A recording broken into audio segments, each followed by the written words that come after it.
Welcome to the channel, guys. Most of us use AI like ChatGPT for simple questions, and because of that, many people think AI might be a bubble.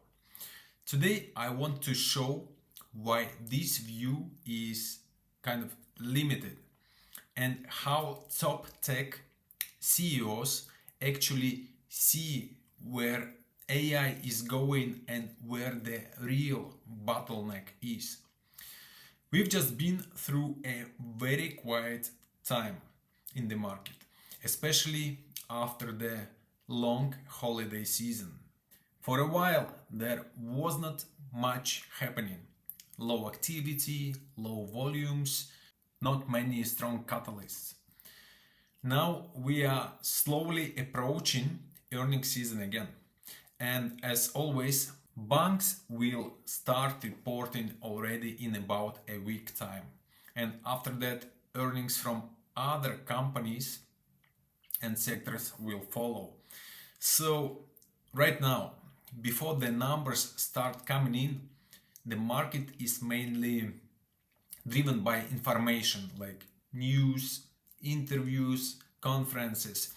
And this is exactly the phase where I like to pay close attention to what companies are saying and how they position themselves for the future. One of the most interesting events recently is the conference CES, which is happening in Las Vegas. And this is the CES webpage. You can familiarize yourself with what's going on there.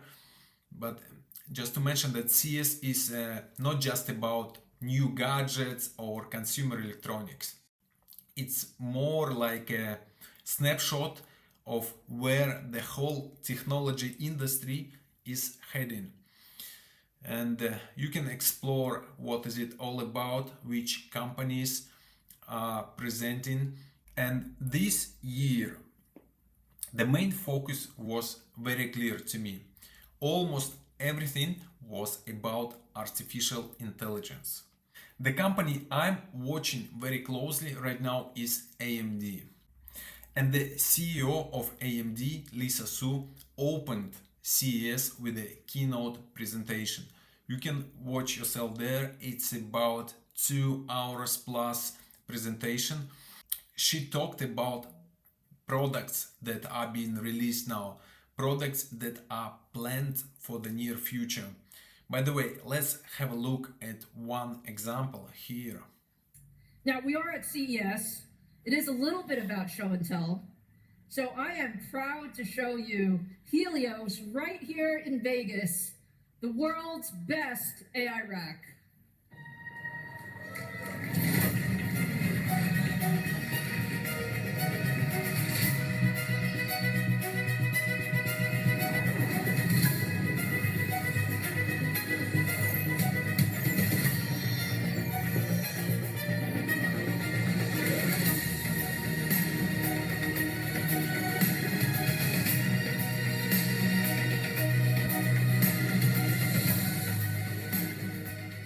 Is that beautiful or what?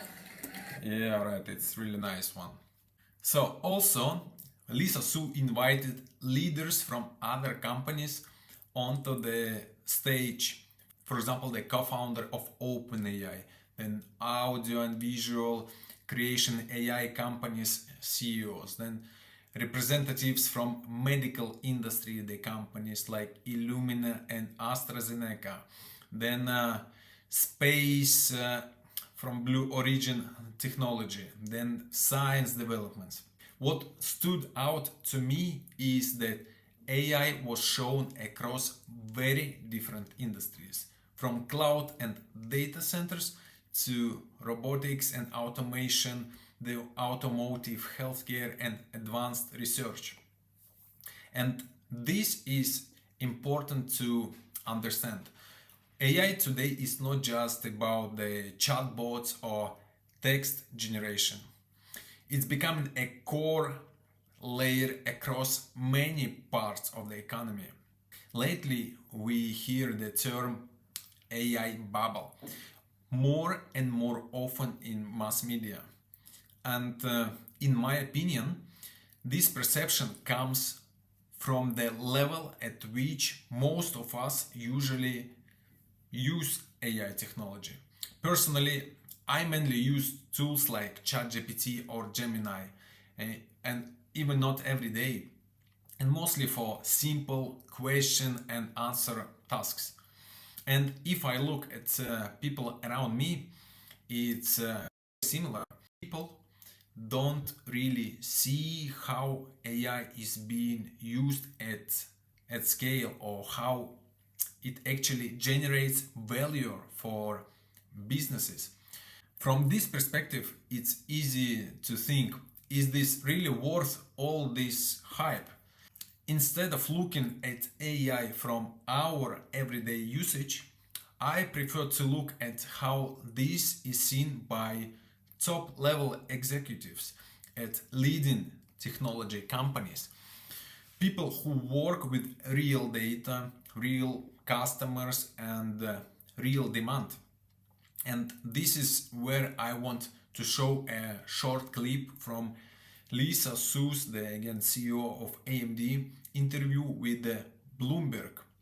Again, very difficult, Lisa, but how does one measure progress in whether AI has or has not had a direct positive economic impact around the world in any given year?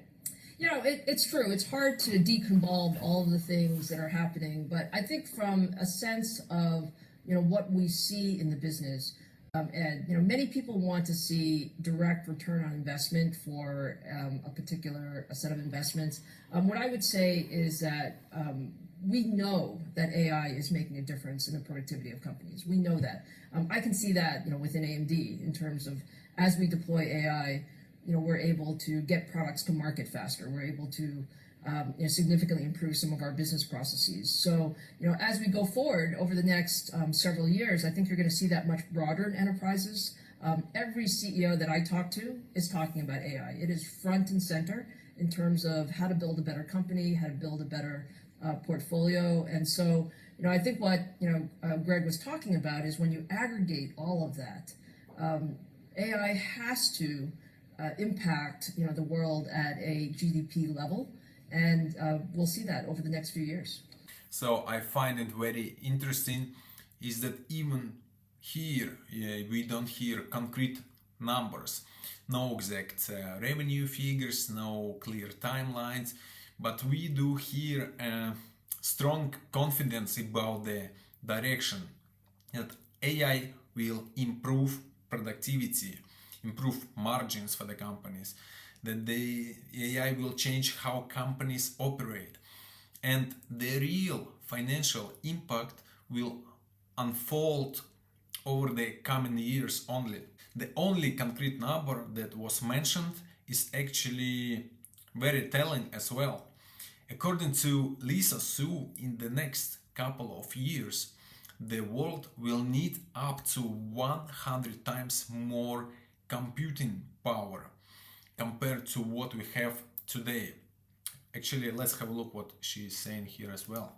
It's out there right now. Well, let me just give you some numbers to kind of ground what we think the demand environment is looking like. So if you think, today we have about 1 billion active users, and we're ramping that to 5 billion over the next 5 years, and we have about, let's call it 100 zettaflops of compute, all around the world. I mean, that's just a generic number that aggregates all of that. We think we have to increase compute by another 100 times as you go over the next 4 or 5 years. And I introduced a term last night. So that tells me quite a lot, and that the real AI story is not happening at the level of everyday consumer tools. It's happening somewhere deeper in infrastructure, in data centers, in computing capacity. And this is where the real bottleneck is right now. This is not about the short-term price movements or quarterly results. It's about the understanding the direction or a trend. So to me right now, there are no clear mathematical formulas showing exactly who will earn how much and when. But the message from industry leaders is consistent. AI is still a key long-term trend where computing power is a critical limitation, and not just computing power but the power as well.